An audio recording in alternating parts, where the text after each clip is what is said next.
Hi friends, நம்ம மல்லி சீரியலோட ஒரு குட்டி ப்ரமோவை பற்றி பார்க்கலாம் வாங்க. கதிரேசன், நிஷா இவங்க 2 பேரும் பார்த்தீங்கன்னா எப்படியாவது மல்லியை ஊற விட்டு துரத்திலான்னு சொல்லிட்டு நினச்சாங்க. ஆனால் அவங்க எல்லாமே ஏமாந்து போயிட்டாங்க. இதுக்கப்புறம் கண்டிப்பாக அமைதியாக இருக்க மாட்டாங்க நிஷா.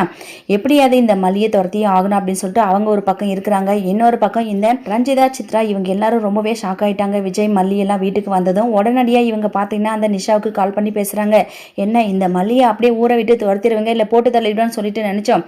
ஆனால் கடைசியாக இவ ஒரு பெரிய உருவத்தோட வீட்டுக்குள்ளே வந்து நிற்கிறா. என்ன நடந்துச்சு அப்படின்னு சொல்லிட்டு கேட்குறாங்க. அப்போ தான் நம்ம நிஷா பார்த்தீங்கன்னா அந்த மல்லி வந்து ஒரு பொம்பளையே இல்லை, ஒரு ஆம்பளை மாதிரி எப்படி தெரியுமா எல்லாரையும் அடித்து தும்சம் பண்ணா. அவள் வந்து வேற லெவல் அப்படின்னு சொல்லிட்டு மல்லியை பற்றி சொல்கிறாங்க. ஸோ இதுக்கப்புறம் வேறு வழியே இல்லையா, இந்த மல்லியை எப்படி துரத்துறது அப்படின்னு சொல்லிட்டு ரஞ்சிதா, சித்ரா 2 பேரும் கேட்குறாங்க. ஸோ நிஷா, கதிரேசன், ரஞ்சிதா, சித்ரா இவங்க எல்லாரும் சேர்ந்து ஒரு பெரிய பிளான் போட்டு எப்படியாவது மல்லியை வீட்டை விட்டு வெளில துரத்தலான்னு சொல்லிட்டு நினைக்க போகிறாங்க. கண்டிப்பாக அது நடக்க போகிறதில்ல.